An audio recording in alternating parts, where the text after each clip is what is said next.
আজি আমি যিমানে যি নকৰক এই গোটেইটো সত্ৰৰ অৱদান। সত্ৰত যদি এইবিলাক ধৰি নাৰাখিলে হয়, আমি বিচাৰিও নাপালোঁ হয় আমাৰ যিবোৰ সংস্কৃতি, এই সংস্কৃতিটোৱে আমি বিচাৰি নাপালোঁ হয়।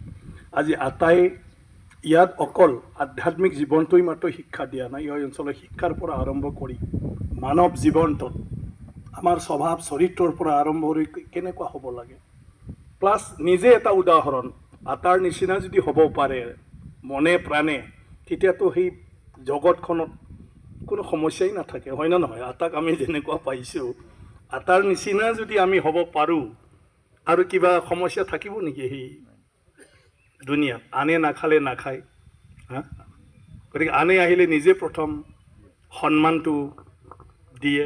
সত্ৰক লৈ বহুতো চৰ্চা হয়, এই সত্ৰত আহিলে মানুহে লগে লগে গলি যায়, মনটোৱে সলনি হৈ যায়। গতিকে আটাৰ যিটো আদৰ্শ, যিটো শিকাই থৈ গৈছে, অকল ইয়াত নহয়, আটাই আজি 30খনতকৈও বেছি সত্ৰ স্থাপন কৰিছে। মহাপুৰুষ ডাঙৰ, কিন্তু সেই মহাপুৰুষজনৰ কথাটো আমি যদি ধৰি নাৰাখোঁ, বেলেগে কোনে ধৰি ৰাখিব? আমি যদি প্ৰচাৰ নকৰোঁ, কোনে প্ৰচাৰ কৰিব?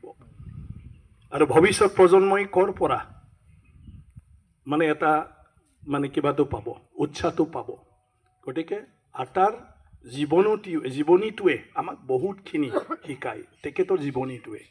এই বৰংগাজুলি সত্ৰখনত সত্ৰাধিকাৰ হিচাপে তেখেতে আৰম্ভণিৰ পৰা যেনেকুৱা জীৱন যাপন কৰি যেনেকুৱা চলি আহিছে, সেইটো মানৱ জীৱনটোত অত্যন্ত গুৰুত্বপূৰ্ণ এটা শিক্ষা।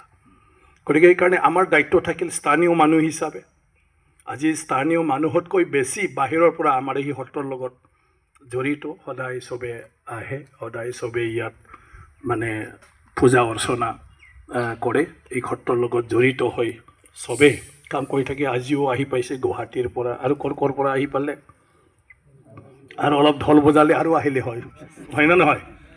সেইটো